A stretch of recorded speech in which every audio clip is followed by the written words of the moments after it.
Hello friends, welcome back to my channel real life style में आपका बहुत बहुत स्वागत है।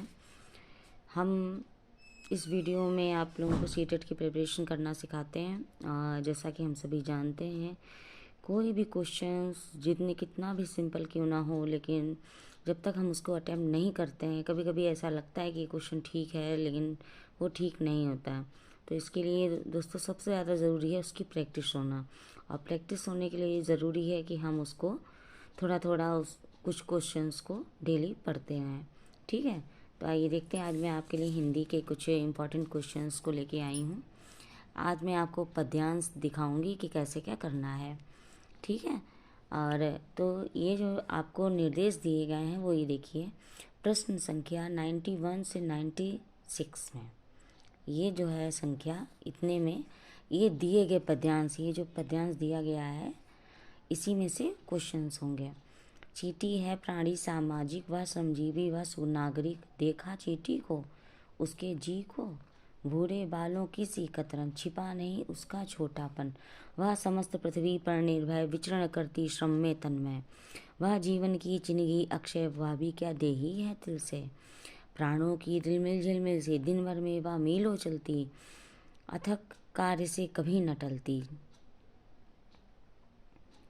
तो फिर अब मैंने आपको दिखाया कि चींटी की ये बात जो है, चींटी के बारे में आपने ये देखा। अब उस पर पहला क्वेश्चन बना हुआ है, चींटी है। ठीक है, चींटी है क्या? एक सामाजिक प्राणी, श्रमजीवी, अच्छी नागरिक, उपयुक्त सभी। ठीक है, अब ये देखिए इसमें क्या था, चींटी है प्राणी सामाजिक व श्रमजीवी व सुनागरिक, देखा चींटी को। ऑप्शन देख रहे हैं, एक सामाजिक प्राणी भी दिया गया है, श्रमजीवी दिया गया है, अच्छा नागरिक। तो फिर क्या हुआ, चींटी के लिए उपयुक्त सभी का आंसर ठीक है। फिर नेक्स्ट है, कवि ने चींटी को सामाजिक क्यों कहा?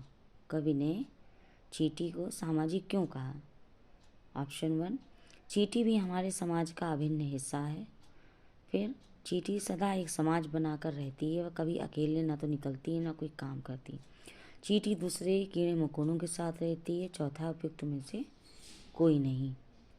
ठीक है, तो इसका राइट आंसर हो जाएगा दूसरा, चींटी सदा एक समाज बनाकर रहती है, वह कभी अकेले ना तो निकलती है ना कोई काम ही करती है।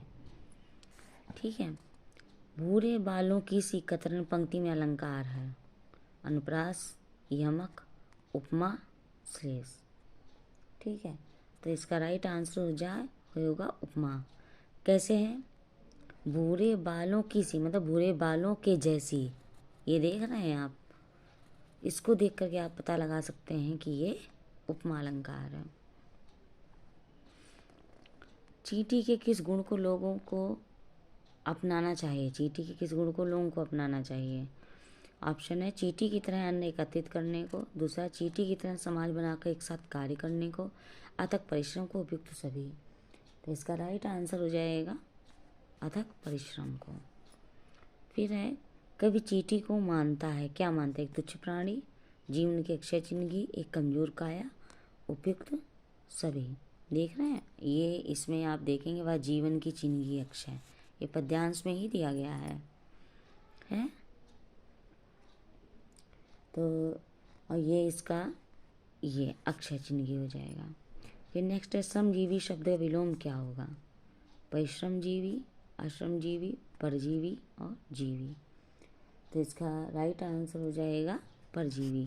श्रमजीवी होती जो श्रम करके जीव, और परजीवी होता है जो दूसरों पर आश्रित होता है, उसे परजीवी कहते हैं।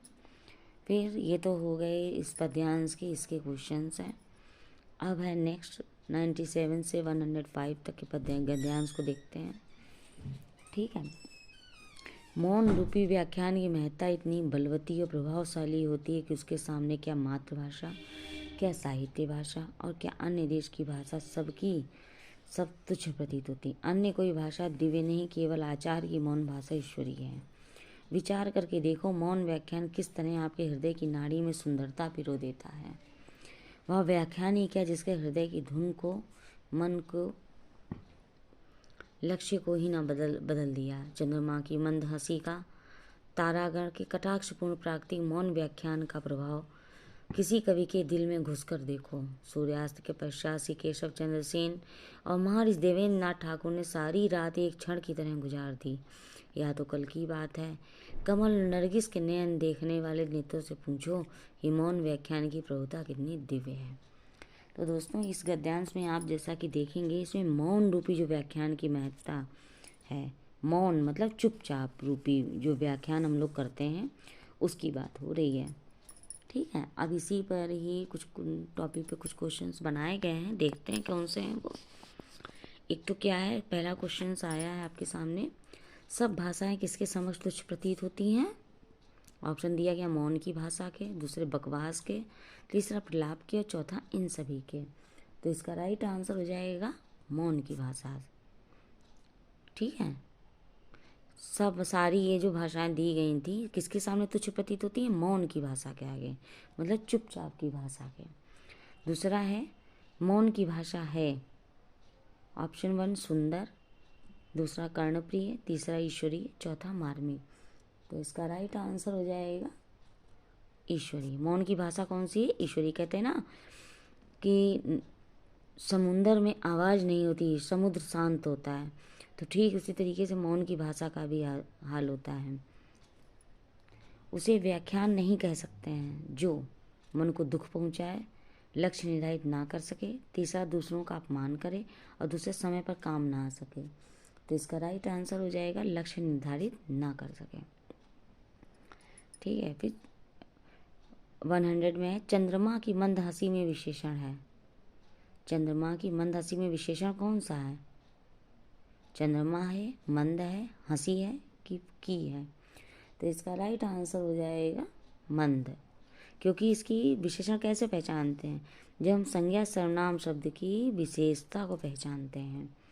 तो इसमें मंद क्या है? मंद मतलब धीमी, तो ये विशेषता, जैसे सुंदर है, कुरूप है, तो ये विशेषताएं इस टाइप की होती हैं। तो वहाँ पर यहाँ पे मंद है तो वो धीमी हंसी है ना, तो ये विशेषण हो गया।